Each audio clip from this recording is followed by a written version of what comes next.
I am not lying when I say the last time I was this excited to have a celebrity on was Usher. I was thinking the same thing. I swear to you, man. Connor from Love on the Spectrum is in studio this morning with his mom, Lise, and his brother, Jack. Good morning, you guys. Good morning, Bert. Oh, Good my morning, God. you guys. I'm so geeking out. I feel like such an idiot. So usually what I like for all of us really to do is we wait until the guests are in studio to say hi for the very first time. But I was so excited to have you guys in. I'm like, I can't wait anymore. So I ran into the other studio. I'm like, hi, you guys. It is so good to have you guys in studio. Thanks for coming in. Oh, thank you, Bert. It's really an honor. It's, is this out of your regular routine, having to be up this early and come in like here? Waking up early, coming all the way to Atlanta? Definitely. It really is fun. Well, Connor, in theory, is supposed to be to work at 7 a.m. every day. We don't really hit that goal. Yeah. Oh, yeah. Try. What's work? Oh, I work as a courtesy clerk at Kroger. I bag groceries, bring in shopping carts, sweep the floor, that sort of thing. Are you still doing that even after post-show? This man, I've been working at Kroger for nearly 6 years now, and I don't plan on quitting anytime soon. Love it. That is loyalty. he was very clear he did not want his regular life to change. Yeah.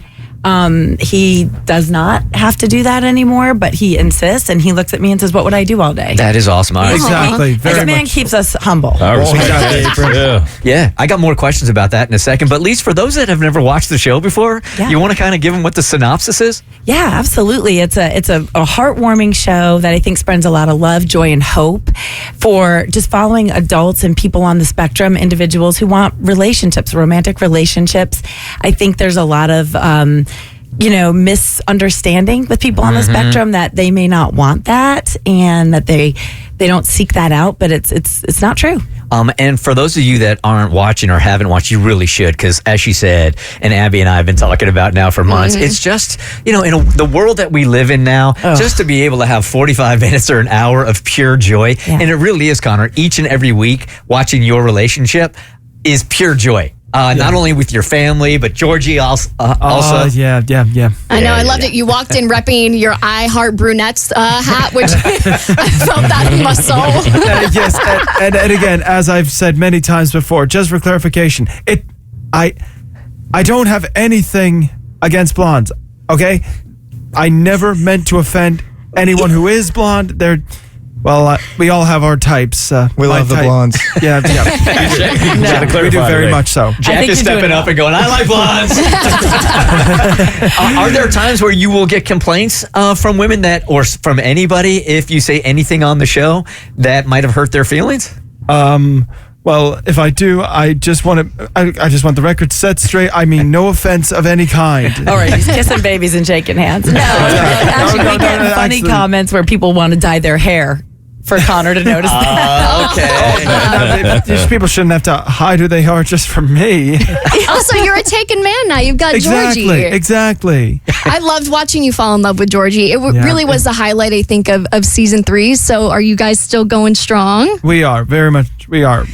I have found myself recently, I don't know if it's my age or whatever, or I also got off anxiety meds, that I am just feeling things way more now.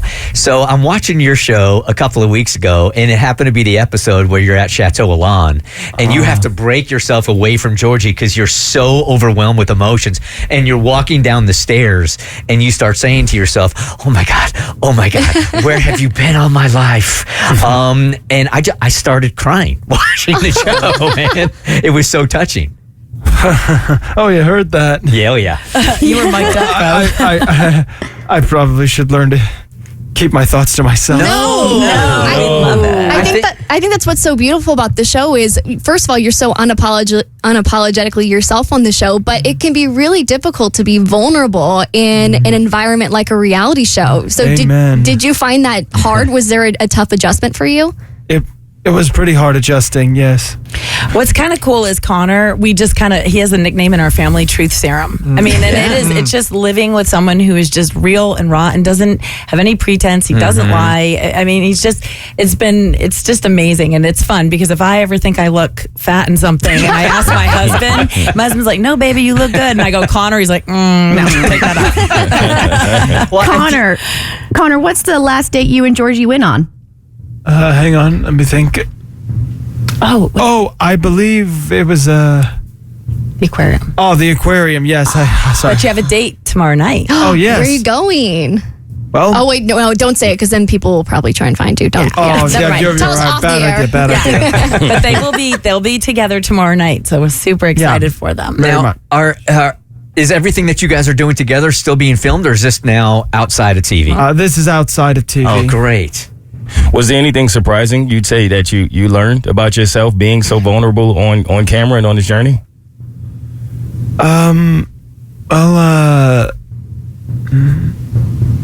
Well, I did learn how to be more mature and gentlemanly, and I always remember my manners, and, well, I guess that's about it. Yeah. I think those are good. You said to me that dating was harder than you thought.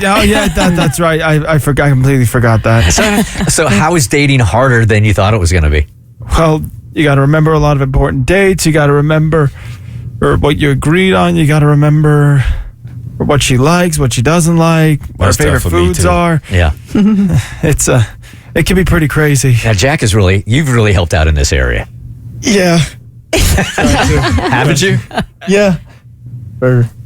Have you I guess- stepped up and helped your brother with some dating advice? Yeah, to the best of my ability. Obviously, I'm not perfect myself. So. Connor, Nobody's besides perfect. finding love, are there some friendships that you've also made along the way thanks to the show? Oh, yeah. My fellow co-stars of Love on the Spectrum, I always enjoy seeing them. Whenever I go places like California or Boston or South Carolina, I see James, Abby, and David, Danny, Tanner, and most recently Madison and Perry. That's fantastic. I love that this community is just, it's the real thing also. Like, I think sometimes it's made for TV, but then on the outside, it's not the same. Whereas with this particular group you're talking about, it's all authentic. That's the beauty, I think, of this show. It's amazing. Connor really, truly did not have any friends. I mean, we talked about it on season 2. Mm-hmm. He really had no friends. No one was texting him except for family. And now he's in a group chat and he's like, when is this going to end? What was the reason before the show that you didn't have a whole bunch of friends? You just weren't comfortable around people, or what?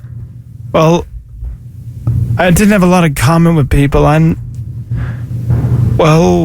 wasn't invited a lot or asked to attend things or events. Mostly I just spend my days to myself. Yeah, and I think that's one of the beautiful things about watching this show also is the embracing of what is different. And we say this on Bert's Big Adventure all the time also. Kristen? Yeah, I wanted to talk to Connor's mom just for a second, at least. How has it been watching your son do this show and find a girlfriend and make all these new friends, just seeing it through a mother's eyes? It was just something that when obviously we got diagnosed, it was something that was a massive, huge fear of what kind of future he would have. So to see this evolution of him, and not only that, we get it to kind of be documented on a show. So that's been extremely moving. And I think what's unexpected for me is it's been Connor and I for 26 years we've been together, and now finally feeling like I can and should step back. And that's I'm hard. actually struggling with that. Sure. But I need to, and it's time. And so it's I'm learning a lot about myself too, and learning to back up and let the man be a man. Yeah. Wow. Connor, when the whole idea of you being on a reality TV show came up, actually, how did it come up? And then I want you to walk us through the audition period. Were you a little bit nervous about how they were going to portray you? Take us through the whole thing.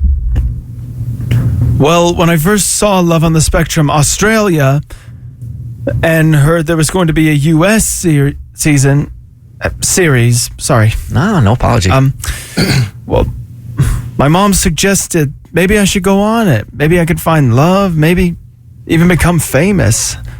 It was actually my brother who tweeted Cian O'Cleary, the director, and, well, Cian responded back, thought my story would be interesting, and he decided to interview me. And the rest is history. Yeah, it really is. So for a guy that didn't have a whole bunch of friends and didn't have a whole bunch of interaction with a lot of people, now you're jumping into this world where everybody's going to know you. Was there any fear about that at all? Well, I mean, there was. I mean, the idea of actually going on TV, showing myself to the entire public was a bit overwhelming, and I was a bit nervous, a bit angsty, and it was pretty tough at times, but in the end, it was ultimately a rewarding experience. I mean, I have to say, when we were going through the process, Jack tweeted the director, and it took about 3 months before they came back, and he okay. It's a funny story because it was a complete shot in the dark. Like, no way this guy's going to answer. Yeah. And we just sent a link to Connor's YouTube channel that Mom and Connor had been doing. And 6 months later, I got a message at 5 a.m. Here's my assistant's information. Well, he came skipping down the hallway, and he's like, Yeah. they're asking for more information on Connor, and we were all like, shut up! Why are you finding it? Shut up, Jack! You know, like his Classic little Jack. brother, just like he's like, I'm not lying, and he had to show us. And so then we zoomed with Australia a few times, and then they had us zooming with people in LA, and then they said the director wants to come to your house. And that is when the needle kind of scratched on the record for us. And we were like, wait a minute. I don't think that he just comes to anybody's house. So we actually paused as a family. I talked to Connor's dad. We're not together, but we kind of talked to him and we said, this is a globally known show. Do we really want to expose our family? And then we just put it on Connor. Like, if you want to do this, we're running through the wall with you. But if this was fun and this was a giggle, but if we want to back up, and that was it. Was it a difficult decision for you to make to be on the show, or were you, I'm ready right now?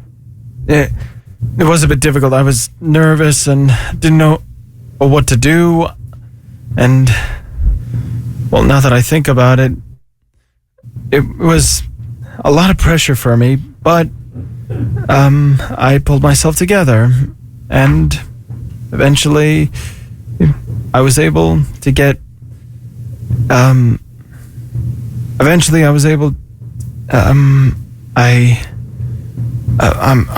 just go for it. What did you do? You did this Irish jig when you said Did you? Actually, it was a Russian and kick dance. I don't know what he did. Some dance when he got picked. Semantics. It was somewhere Irish east jig, of here. Russian kick. I don't know. Connor and Lise, what kind of messages have you guys gotten from the autism community about your representation? Well, that I've inspired them to move out of their comfort zones and to put themselves out there, let the world get to know them, the real them, and to just accept themselves, love themselves and others. And the whole world will no doubt accept them back. That's great. First, Beautiful. let me just say this as we go on. You're doing great, dude. You're really doing great. So for those that haven't been as lucky as you to find love, right? And now you're right in it. I mean, you could see each and every second of these shows that you are in love. Explain to us how you knew she was the one and what love feels like for you now. Well, Georgie and I have a lot in common. We both love dogs and fantasy. And, well, I guess, well, honestly, this isn't easy. Just say Bert it. asks You really came- tough questions, I sir. asked you the deep one, right? Yeah. I mean, do you yearn for her all the time? Are you thinking about her all the time? Yeah. Yeah. When she had her hair in those you came home from that date. They reminded me of Viking shield maiden braids. He thought she was hot. Yeah, the watching the two of you guys, the thing that really hits me in the heart in watching the two of you, when you're with her and you start to feel a little bit anxious, like maybe you were a couple of minutes ago on our show. When the way she takes your hands and the way that she looks at you and makes you breathe and calms you down, man, everybody, that to me right there is the beautiful sign of love. Do you feel that? Yeah. Yeah. I do. That's beautiful. And I really hope we get to see more of your family. Like, I know definitely when I was watching the show and I saw y'all come up, I'm like, oh my God, they're back. I can't wait to see if Georgie and Connor are going to fall in love even more. So are you guys filming a 4th season? Will we get to see more of your family? We can't really comment. We just stay tuned and see. It was picked up for a 4th season, and we'll just have to wait and see. Oh my God. That information's on the DL. That's great media training. Great media training. If they do another season and it's without you, that's like the one thing that would make me protest. I would. We'll be in the streets. Yes, I will stand outside of the Netflix building and go, no, absolutely not. Lisa, what would you say has been the most meaningful part as a mom of watching Connor in this journey? I think it's just watching him mature into this man and seeing. Actually, it was kind of fun to watch him flirt in a weird way, just to see. Oh my gosh, he's got some game and he's enjoying life that I wanted for him. Mm-hmm. You know, he's getting to savor moments that I was so scared he wasn't going to have. And just also really proud at how he is representing the autism community and going out there and advocating. And he does a lot of work of giving back to the community, which has been a big deal for us. So just that, and watching him stand in front of a room of recently 400 people and bringing them to a standing ovation with like his comments and his message. Mind-blowing. Beautiful. It's awesome. been mind-blowing. That's beautiful. Is the celebrity part of this, has it been overwhelming for you? And if so, when does that happen? Well, the celebrity part it can be overwhelming and a bit nerve-wracking. Sometimes I meet famous celebrities that I've only ever seen on TV. Yep, and movies. But when people are yelling your name, like in airports or running up to you, how do you handle all that? I'm completely fine with it. I mean, I always have time for a fan.